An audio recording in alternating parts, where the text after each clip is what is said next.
Today's podcast was inspired by some conversation of a wonderful weekend we had last weekend. We did have a well, it was wonderful and sad because you and I were on the losing Yeah, team. yeah, We lost the WGA for the listeners, the world's greatest athlete. We're sad to say that the pretty good parents are not the world's greatest athlete this year. yeah, It's other people. But we yeah. tried. We tried hard, and we lost to at least a good team. Hmm. Good effort. It was nice to see, how they won it with the last shot. Yeah. That was Our fun. friend had hip surgery, hobbling around, hit the game winning shot for I the mean, whole weekend. I feel like we have to clarify. We're not 70 years old But it to sounds have like our it. to have our close friend just have hip surgery. It was an exceptional Hmm. situation, but Yeah. we're not spring chickens, Yeah. as they say. Love But to see it though. It was great. we're not dead chickens. Big win for them. And we'll get them next year, Josh. Yeah. So, Well, so a lot of dads. It's all guys. uh-huh. All. It's a dudes' weekend, but a lot of dads end up. We had some dad talk around the breakfast table one morning, and it started like attracting other dads. And they started popping in, and they started going through some of their scenarios with their kids. And there's like a full range of ages. I don't know the youngest. I think we got like 1 year old in that group. Yeah. And then probably, teens or even later. Hmm. But just listen to some of the dads talk about like how pissed off they've gotten with their kids and, well, I've just done this and I just take that away. And I'm like, oh boy, here we go. And it just made me think like, let's talk more about the role a parent has in the kid's life, about equipping them for self-regulation, self-awareness, appropriate relationship behavior, all the things that you give consequences for to teach them, but how easy it is to see, just, are you making this emotional heavy impact on them? That's not the point. The point is for them to learn, and sometimes it's a conversation. Sometimes it is, you lost this thing and you don't get to go on this trip. But hearing some of these dads and their consequencing styles, I was like, oh, we should talk about this more often. Right. And I guess how much are they trying to teach versus I didn't hear any real teaching. I give hear consequences? there's this like imaginary teeter-totter, this balancing act of offense deserves a consequence. And maybe Hmm. that's bred into us by our legal system or what, but as a parent, you think, well, is that the goal? That we just find some heavily equally weighted consequence, or are we trying to teach them about the thing they did? I'm like, well, Yeah. obviously, you teach them about the thing they did. I mean, a punishment is only helpful if it makes us stop, pause, learn, be introspective, and do it differently. If we're not fostering that for our kids, we're just participating in this kind of worthless, like doling out consequences thing. Yeah. Can you share any scenarios that you overheard of some Uh, overbearing consequences? yeah, and I don't know what the daughter had said, but this dad said, How old is the daughter? I I think think she's high 14. school. Yeah. Yeah, 14. And she had said something and it was disrespectful. So she clearly stepped over like this appropriate line of like how you Hmm. treat someone. But the dad just like quickly said, so, I just told her like, I'm taking your iPad. Your iPad's gone for a week. And I was thinking like, well, what does the iPad have to do with it? Like, this is What like, did the iPad do? what did the iPad do? What did Roblox do? Jeez. Yeah. And all the It's games? nothing to do with the device. Now, not to say that taking a iPad away can't be helpful, for sure, but the way he was describing it and the anger and the frustration he had and how it was working, it didn't work out very well. I'm like, don't do that. Don't just do something because you feel emotionally unregulated yourself and want to get back at her. And it was retaliatory more so than educational. And so Hmm. I was like, I get it. I've done that. I'm taking this thing, but I'm acting out of my own anger and frustration. I haven't calculated what was the problem or the offense. What do I want them to learn and equip them so they can do it differently next time? So if it was disrespect from this daughter to our friend, what's more relevant is to have a conversation about how that lands and how that Hmm. impacts. Figure out why it happened. Did he do something? Did he not do something? Was it from her day? Was it from her friends? And like really get to the bottom of it and figure out ways to handle it differently. That's going to be over a conversation that acts as the learning. replacing the consequence. Now, it doesn't mean you still can't give one, and some situations do warrant it. But in this case, you'd say, you want her to treat you better? Have a conversation about that and figure out why that's not happening versus I'm just taking your iPad. And maybe by default, you'll realize you lost your iPad because you're mean to me and you'll learn Mhm. how to handle it differently next time. But you're not digging into the emotional storm and progression that led to said behavior. So is she really going to learn how to do it differently or is she just going to learn not to talk to you?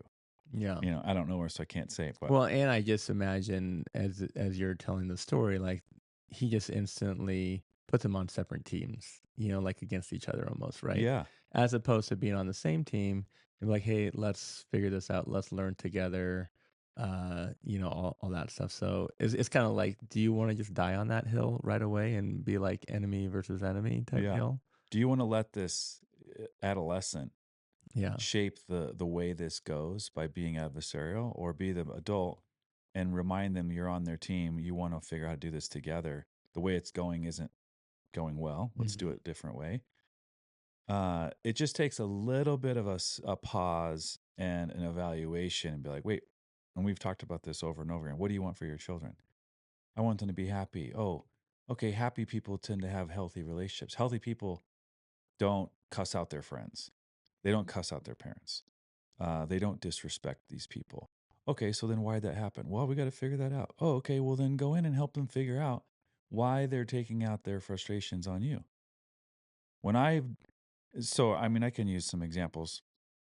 With my daughter, she has the tendency, like any other teenager, to be disrespectful. Um, Rarely is it that intentional, but usually it's reflective or an overflow of the stress in her whole collective life. And I could be justified by giving out consequences and shaming her or scolding her or punishing her. But what works better is to give her time to reflect without me adding to it. And 9 times out of 10, I get a text message or a conversation within the 24 hours. I'm sorry I said that. I'm sorry for my mood. That wasn't fair. That it wasn't your fault. I had a tough day and I'm sorry. I love you. And to me, there doesn't need to be any more consequences or the learning was she recognized her emotional storm took over and it came out on me and it wasn't appropriate. I didn't jump all over that and get mad at her, which then separated us. Mhm. Like you said, kind of remained on her team in silence. And then because we have good rapport and we've talked about this a lot over the years, she was able to reflect and without me requiring it or initiating it, apologized. I can't say with any confidence that that's how all kids are going to be, but that would be the ultimate goal is that you train them, you help them be more self-aware. You don't act as the enemy or the warden, but you act as the facilitator and the support system for them, which makes it more likely for them to not want to hurt you and push you away. But the more we get our feelings hurt, the more we react and the more we retaliate and we call it parenting, but really it's just we're acting out of our own hurt and giving Mhm. them something to think about in quotations. Yeah. So I love that. Well, I guess maybe if we talk about the what, right? So it's um really we're talking about teaching versus doling out consequences, right? Yes. And it's like why are we doling out consequences and do we really want to be teaching in Yeah, those helping moments, them right? learn. And sometimes I say it differently because teaching a lot of times leads to lecturing. And we're like, Right. well, we don't want to, we're not saying lecture, but you can teach by a lot of different things. We want to help them learn. And so when they're really young, you're able to talk less, but and changing the environment and moving things around. Let's go for a walk. It seemed like when you were clenching your fists a little bit ago. Did you notice that? And did you notice that you got like that real grouch? You got that intense face. Did you feel it in your face? I'm teaching, but really I'm asking them questions, help them learn. And I think being a good parent is using questions more than lectures. So And this I gotta share this story because this one killed me the other day. And I think this is probably something that a lot of parents can relate to, and I haven't gotten there yet, but we have a good friend. We have a mutual friend. She has a daughter. who's 15 years old, and she asked a question like that. She said to her daughter, "I feel like that was really hurtful. Are you trying to hurt my feelings by saying that?" And the daughter just replied, "Your feelings? Oh. Your feelings? I don't care about your feelings." And I just thought, what do you do with that? Yeah. So Well, let's talk about that. It's fair to assume that teenagers, our kids, whatever their age, aren't going to regularly prioritize our feelings over their own. Right. I don't even know if I want them to. Yeah. Okay, and I don't need her in this situation to empathize with me. Um, to me, what's highlighted is she wasn't de-escalated yet. Right. And so to have this like risky question, you're teeing up a shot to the face, Mhm. I think. If this 15-year-old is not below a 5, you might as well like, here's a water balloon, throw it Yeah. at me as hard as you want. You're like, don't ask questions like that until you can ensure she's done. She's got it all out. Yeah. So she didn't have it all out. Mhm. So that's not, you don't use a question then. You would promote or facilitate more outflow, more of that emotional storm to release before you get to anything like how this makes me feel or how you think you're treating me. Because she was too charged, Yeah. right? So I don't think in that situation she could have asked a better question about that topic. Sh- That should have been later on and say, obviously, she wasn't de escalated yet. Give it more time. When it's obviously calm and chill, then go back and say, in that moment, were you thinking like, I want to hurt my mom? Because it felt like that, but I don't know if that's what you were thinking. But Mhm. if I ask that when they're emotionally charged, it's fuel on the fire. Uh, so to me, it wasn't necessarily a bad question. The timing was off. Yeah. Yeah. And So that's really, really important. The timing is crucial. If we're asking someone anything and they're not below a 5, you're risking undesirable outcome. You're risking mhm. it being thrown back in your face. And now you feel justified doling out these consequences. And I would say they weren't set up to succeed. They weren't ready for that conversation. And now they're getting consequenced again because they're not following your schedule. Yeah. They can't just de-escalate and regulate that quickly. At 15, like I would say to the adult, do you regulate within minutes when you're Mhm. having a tough day? Probably not. So don't pressure in on someone when we're not de-escalated yet. Yeah. Like my wife could tell just last night that I was a little charged, and she was like, "Maybe you should go call a friend and have a beer for like 2 hours." so, Get out of my so face. she just assumed that I probably needed a couple hours to de-escalate. Yeah. Probably true. Well, if our kid, and if we need it, we know our kids need it. Yeah. And I think the error the mom made, it wasn't don't use questions. It was don't ask that type of question until your daughter is de-escalated Hmm. and at a very clear conversational neutral charge. Yeah. And then say, were you feeling like anger in that moment towards me? Was it like an attempt to hurt me? 'Cause it felt like that, but I don't know if that's what you were trying. I wouldn't ask that until I could see and sense they're like at a 2 or a 3. I just love the whole part. Your feelings, your feelings. I don't care about your feelings. So good. All right, so let's Yeah. let's. I want to step back. Let's break this down because all of us parents, pretty good parents out there, are going to need to uh, decide if we need to dole out consequences versus teach. So if we go step by step, I did like what you said earlier about pause. That for me is huge. Before I even do anything, like what the hell am I doing as a parent? I'm just going to pause, Yeah. like assess the situation. So can that be step number one? Yes. Like pause, and I think we've talked a ton about what are our intentions Intentions. as a Yeah. parent, what's our why, what are we really trying to do, right? So I think, and with our friend scenario, oh, iPad's gone, like you don't talk to us like the iPad, like you can see that was missing from that equation, right? Yeah. And so I feel like that's awesome. So we got pause, go back to intentions, what are we really trying to do? And then the next one, would it be de-escalate, make sure the de-escalation Yeah, Is well, there? if you pause if you're escalated as the parent, Right. and then go de-escalate yourself. If you're already de-escalated, you might not need to pause. You can move right towards trying to de-escalate them, which isn't a control thing. It's a facilitating thing. Right. Would it be helpful if I left you alone for, let's say, a half hour? Or do you want to go for a walk? Do you want to go for a drive? Can I make you something to eat or drink and we can go talk? Do you want to go listen to music? Whatever your attempt is to de-escalate them, if you're below a five as the parent.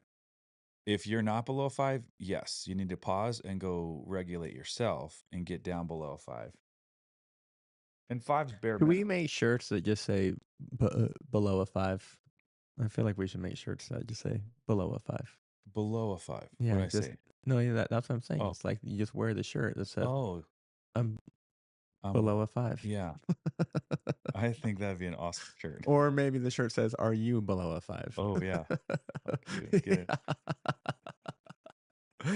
Uh, I'm not talking to you. I'm not talking to you until you're below a five. I can see my wife running, changing the shirt, coming running out. Just says, "Are you below a 5?" No, where it just points to the t-shirt. It's like that "I'm with stupid" shirt, Yeah. but yeah. Wrong side. You got to move on to the other side. Mhm. Yeah. If the parent's below a five,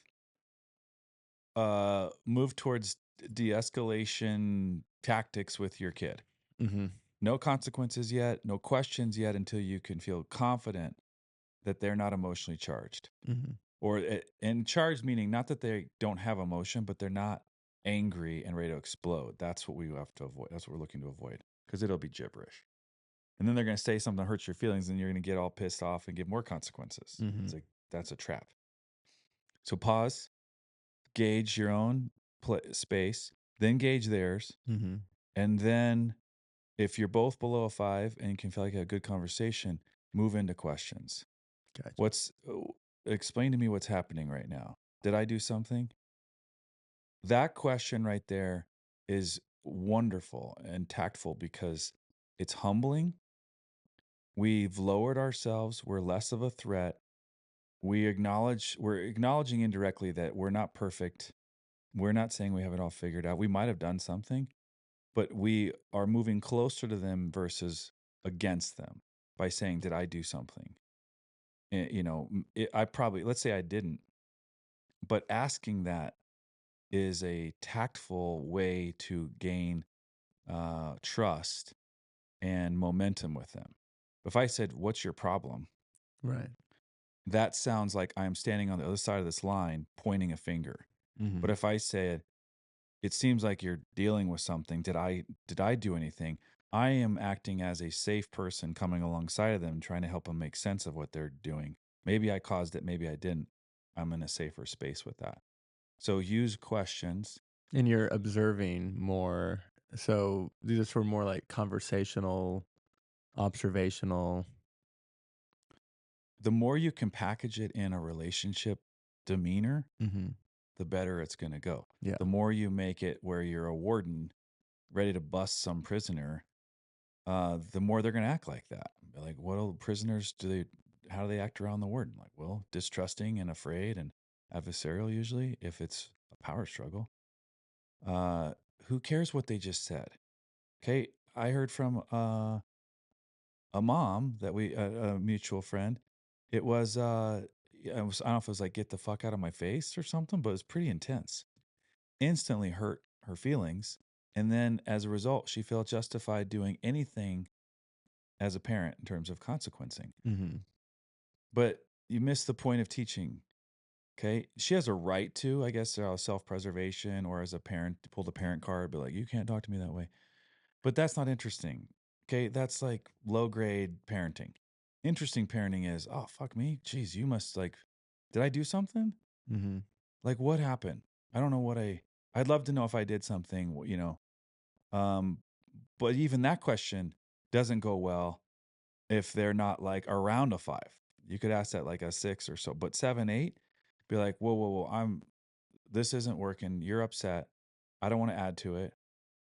I'm going to give you space or I need space, but let's revisit in like a half hour or an hour. If they're a teenager, you could say an hour, you could say a few hours. But unless they want to talk to you, don't push in on it when they're upset and don't come in there wounded and hurt, ready to like punish them back. Mhm. So in that case, it's more interesting to say, like, whoa, they're obviously upset, which is a learning opportunity to help them figure out what are they dealing with and making sure they can make good decisions as they go through it versus just take it out on other people. But if we make it about us, we miss the best way to facilitate their learning opportunity. Yeah. So one thing that jumped out in my head when we were talking about those asking interesting questions and conversational questions, I feel like I often fall into a trap of asking rhetorical questions Hmm. that just always seem to like backfire. It's like, uh, I don't know, Did like you think that was going to work? yeah, or so you're just gonna sit on your iPad all day and just do, like I don't know, Yeah. something that's always just like has a little bite to it, Yeah. Judgy, critical. My Yeah. guess is that those we should probably steer clear from those. Well, do you like it when people talk to you that way? Yeah, No. no. It's like So if you're wanting them, you're bothered that they're on the iPad on a perfectly nice day. mhm. Okay, what's the desired outcome? Let's use that example. Why are you bothered that they're on their iPad? It just pisses me off, But John. why? It's like, "Why are you on an iPad?" Yeah, no, so I would say, you know, well, one, I guess I just feel it it usually doesn't go well, like, their mood is often not great after the iPad. So, like, for example, be like, "Okay, it's time to do like, iPads are done. We need to set the table," or whatever. It's like, "Ugh, I don't want to," Yeah. and so there's that. So I think that's one component. The other one, I don't know. I mean, I just love being outside, and I just feel like they get so much better, just like quality time, even though they don't realize it. But just if they're outside and getting sunshine and playing with friends or doing whatever, Yeah. I just feel like they're generally will be better off if they were doing other things than the Yeah. iPad. I would agree, and all the research in the world would support that. Right. So uh, the value that you're holding on to that they're not following is more quality time outside with friends doing something more productive. It's better for their mind, their body. You're bothered that they're spending their time on an iPad, which is less valuable. If you wanted to teach them about how to use their time wisely, would you ask them a rhetorical question?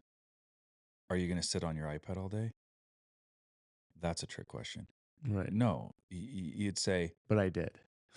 you did. Unintelligently, Yeah. you got emotionally triggered Uh-huh. versus strategically thinking, how do I teach my kids to do a thing that's better for them? Right. That's the door you want to go through. How can I have a conversation with so and so right now about them being on the iPad versus doing something I feel like is way better for them? That's the only door to go through if you're going to have a conversation. So what does that door look like for You'd you? go up to them, like, here's what I would do. I'd go in, I'd connect. Mhm. Okay. Oh, what are you watching? What are you playing? Is it funny? Oh, can I watch a little bit with you? Oh, what game is this? Okay, so it depends on what they're doing, but I would go connect, enter into their space, bond with them in that quick little moment, and then say, "Hey, what's your plan for today?" Okay, because you could take a shit on it by assuming they wanted to play on their iPad all day, and they actually had plans to be outside in, let's say, a half hour. Right. So don't assume the worst. Go connect, watch what they're watching, watch what they're playing, make some comments, learn a little bit, connect with them, then ask them the question, what's your plan? Do you have plans? Do you have aspirations for your day? What are you thinking? You're having fun right now. How long do you see that going for? Mhm. You're making them think through their day and their life versus, in your example, firing off a judgy Yeah. comment that's not even that clear what they're supposed to do with it. Right. Ask them the question, what's your plan for the day? Well, I was thinking of doing this for a little bit and then going out and seeing so and so. Oh, what time do you think that'd be? Is that like 10 minutes or an hour? Oh, I think within the hour. Like, okay, cool. Are you okay? Like within the hour that we make that happen? Like I'll come and remind you and like make sure that's a thing because it's gorgeous out. I think you're always better in a better mood. It's better for your body to be outside. This is fun right now. I just don't want it to continue all day because we know that doesn't go well. There's structure and you avoided consequences and you Mhm. avoided throwing arrows. It just required a little bit more intentionality, a little bit more patience, but you're likely to teach the desired outcome. They're able to regulate and think through, oh, they'll do this for a half hour, and then I'll go out and play, and then, oh yeah, and dad reminded me, Yeah. let's say, but the consequences piece is if they didn't do that, they didn't follow up with it. Let's say the stereotypical unmindful parent comes in like, well, that's it. 45 minutes is up. Give me your iPad. It's going off right now. Your time to get outside. You have a right to do that as a parent. It is what's better for them. It's not the best way to facilitate their learning. You would say, "Hey, it's 45 minutes. We talked about it. What do you got going on?" "Well, I just play one more game." "All right, hold on. Can you pause real quick? Here's my concern. That one game turns into 5 and 10 and there goes a 2, 3 hours and it gets rainy. You don't get to go outside. And we all kind of suffer because you don't have a better mood. Mhm. So I would love for you to hit pause. I'd love for you to go outside, play until you can't play anymore. If you want to come back in later today and finish this up or play some more, fine. I would love for you to get some outdoor time in or some movement in. Is that something that you can commit to? I ask the question not because they're in charge, but it feels more collaborative to ask than to tell. I Right. could tell them they had to. It's just, I get more input, more influence Mhm. and I think I get more out of it by asking, and then they say yes. They have to own it versus I just tell them to do it, and they have to like, be controlled. Yeah. So I'd say a huge theme there that we've talked about is asking questions. Yeah, I just feel like it's hard to go wrong with asking questions versus. I know. And to hopefully people don't get tired of hearing a lot of the same stuff because Yeah, but they're they're good. They're great foundations. over Like and for over me, and I need that. over. Yeah. Ask the questions. What's your plan here? What's too much time on the iPad for you today? Yeah. Do you have the discipline to shut this off in 45 minutes, or do you need me to remind you? Empowering them by asking questions that highlights they do have control. If they don't act on it, I will swoop in or I will come in and provide some structure. But I would love to do that. I'd love that for be the last stitch effort. That's the Hmm. last option. The best is they act on it themselves. And we prompt that by saying, what's enough time you think this morning on your iPad? Yeah. And if I think, and you probably agree, being outdoors and running around with your friends is good for you, like what time should we be shooting for? And you're just prompting them to be thinking that way. And then if they don't, then you come in and very politely and respectfully remind them, hey, remember we talked about that? Like, if you can't turn it off and you need me to turn it off, I can. What's your plan? Hmm. You know, if you haven't been disciplined, if you haven't created structure for your kids and you haven't been parenting this way, they're they're going to be they're going to be very used to getting their way and spending too much time.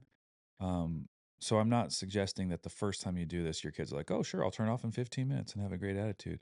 You might have a little bit of a learning curve here to reset this, but just don't be a jerk in setting up that timeline.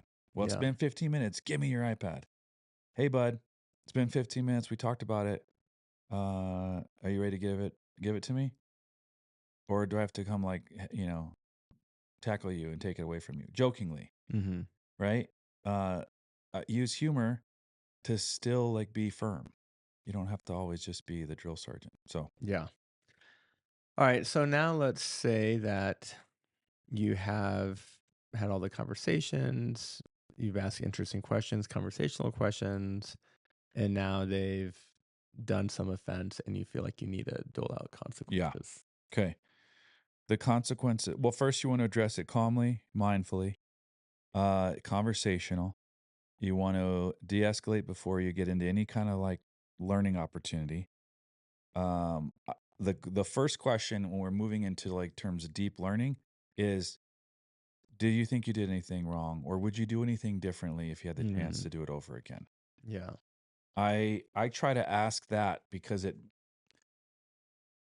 moves me away from the teacher or the lecturer and more into the facilitator of their own learning by saying like, "Well, what happened? From your vantage point, could you describe like the last like 15 minutes or how this evening went?" Cuz I had a vantage point, but I would love to hear yours. And then if they share any kind of insight at all about what happened for them, a good facilitator and a good teacher pulls that out and said, "Oh, so I heard you say like, at one point you got really escalated. Like, what was that like? And at that point in time, would there have been any alternatives that would have helped you process it and deal with it versus just like yell at me or yell at your sibling?" Uh, you're asking pointed questions now, but not controlling and not demanding, not condescending, but specific to how they could have processed it differently based on what they're recognizing and learning. The ultimate learning is what happened inside of them that led to that external manifestation, Mhm. right? It's not you don't hit people. Okay, yeah, yeah, we don't want you to hit people. What we want to figure out is what led up to you hitting someone so you're able to recognize it and catch it before you do it. We talked about this with the toddler stuff the other day. Right. Uh, the consequence of them needing to like stop and pay attention is what we want. We want them to learn what's happening inside so they can make those adjustments on their own. Otherwise, we're responsible for always doling out consequences, hoping by default they learn, oh, when I feel this way, you don't do this because then you end up getting grounded for 2 weeks. We want them to be thinking, oh, I'm noticing that feeling again. And here are the two or three different ways to handle it.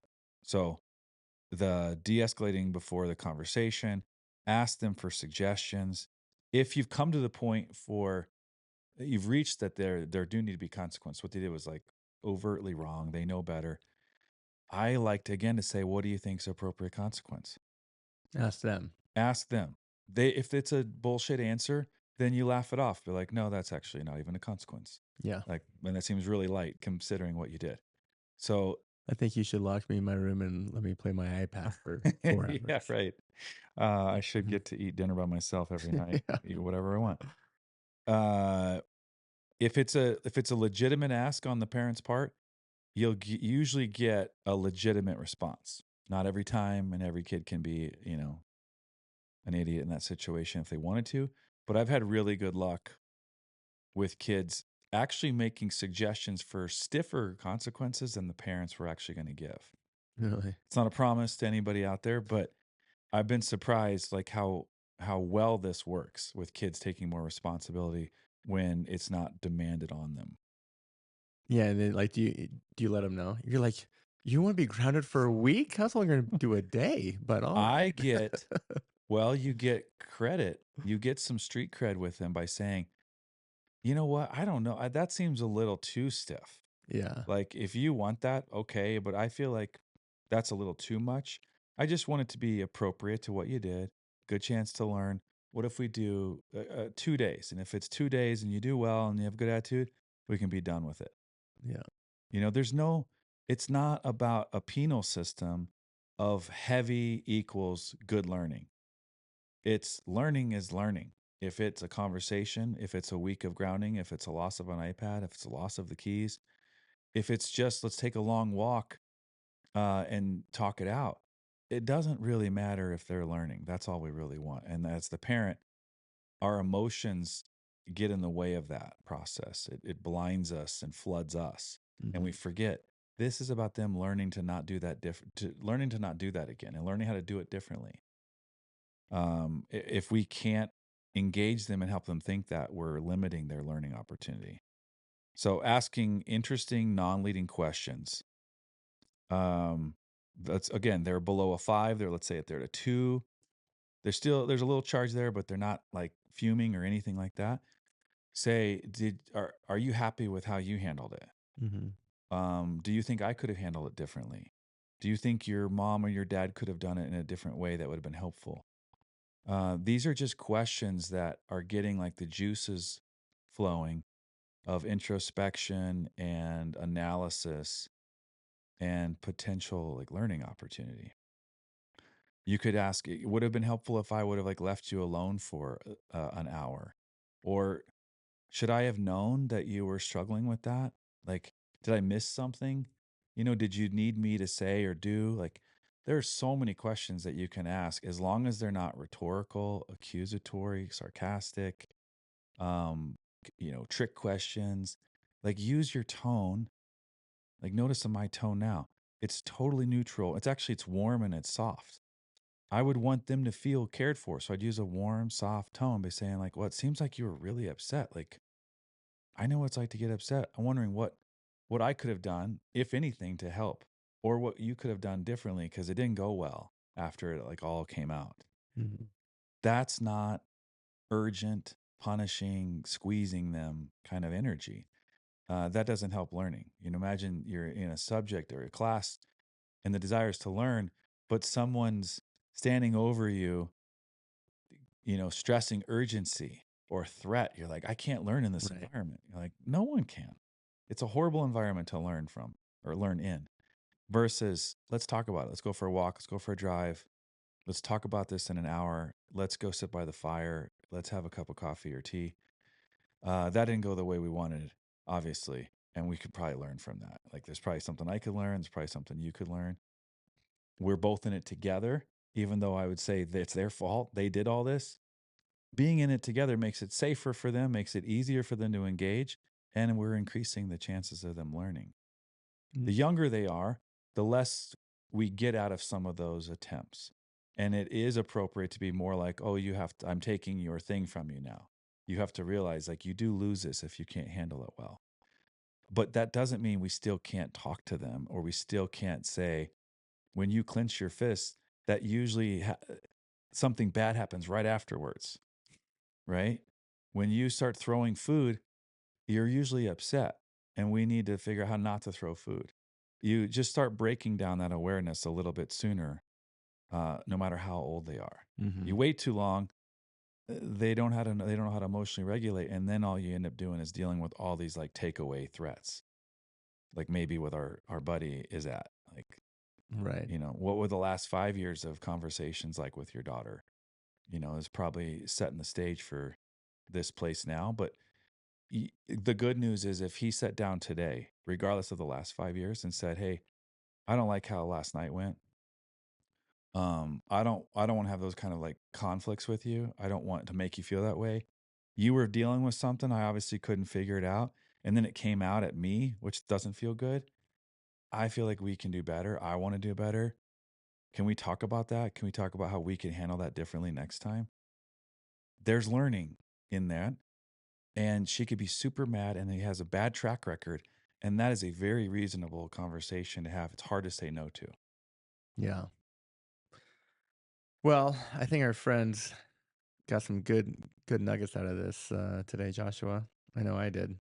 Um, the big one for me is a rhetorical. It hit me like a ton of bricks. How many times I asked rhetorical questions? I'm like, oh, look at me. I'm a pretty good parent. I'm asking questions, but it's really being an asshole. Shit grin. Shit eating grin questions. Yeah. Not inspiring learning. Oh man. All right. Well, let me do a quick Good. little recap for our friends, and you Okay. keep me honest here. All right. So we're trying to decide between teaching versus consequences, right? And the why is really we want our kids to learn, and we want them to be happy, healthy, and aware, right? Yeah. So number one, especially for this guy, is to pause, make sure I'm below a 5, and then you can assess, make sure your child's below a 5, right? And do any de-escalation tactics that we've talked about several times, being calm, being mindful, and then you can ask those interesting questions, very conversational questions, right? Things like, what would you do differently next time? Or are you happy with the way you handled this? Things like that. Stay away from the rhetorical questions, obviously. Then, if you do have to dole out consequences, make sure those consequences equal the offense, right? Yeah. Or relevant. And yeah, so Relevant to that's the offense. irrelevant. And you can ask them for suggestions, right? And this is obviously age appropriate. Um, And then, like you said, maybe you come out gaining even more trust if they give too harsh of a one and be like, well, I wouldn't even do that harsh of a consequence. Um, and then after all of that, following up to understand what they've learned, Yeah. What were their right? takeaways? Like, what are your takeaways? Yeah. If our correct. Yeah. If we're facilitating them learning, a quiz at the end of the week or the semester, or a midterm is to say, did you learn what we talked about? Mm-hmm. And a question, hey, just want to know, like last week, like what were your takeaways? Again, things I could do different next time or things that you're working on just to Mm-hmm. make sure all of that was like sinking in. Don't expect like a long monologue of a conversation. It could be like, no, it was good. I learned blah, blah, blah. And maybe even like with the iPad example and going outside after they go outside, hey, how was that for you? Like, was that pretty enjoyable? Like, what do you think? Was that the right move? Like, do you feel good in your decision to go outside or something like that? And Yeah. maybe start building some. If they just real quick, if they said like, yeah, fine, it was fine. It was good. And you suck. I would say, well, I just want to, from my observation, like you're way better off. Like you came in a really good mood. I just want that to be like noted that you are better off when you go outside versus spending all day on your iPad. But I get that you like your iPad, Mhm. you want to do that, but you're in a much better mood, way easier to be around when you spend time outside. Yeah. It's not always asking questions. Sometimes we do have to say, I saw, I feel, I witnessed, I believe. And those are helpful imprinting messages as a parent for our Mhm. kids. But do both. Ask them questions and share observations. Yeah. And then I would say too, maybe just remember, make sure you're on the same team, right? Like, Yeah. I think all of this helps being on the same team and not starting a war right at the beginning, Yeah. The honestly. best thing that your kids can have is a long sustained relationship with you, not just downloaded all the information of the world. They're better off knowing they have a loving, caring, supportive parent in their life. Fostering that relationship over the long haul is way more important than making sure they have these facts today. Mm-hmm. Like they're better off having a good relationship and then learn the facts as they go on. Yeah. Well, awesome. All right. Pretty good parents. Let's all go learn how to teach better. Maybe give out less instant consequences. Yeah. Get below 5. Yeah, below a 5. Yeah, merch is coming soon. Below a 5. Love it. I'm either are you below a 5? Maybe we should do a little poll. What do you want on the shirt? Are you below a 5 or hey, look at me, I'm below a 5 or something like that. We'll figure Or find it out. does one of them have an arrow? Yeah. Is this person Is below this 5? person below a 5? Love it. All right, pretty good Awesome. parents. Have a great week. We'll Go see you. practice, guys. Yep. Thanks for listening. We'll see you on the next one.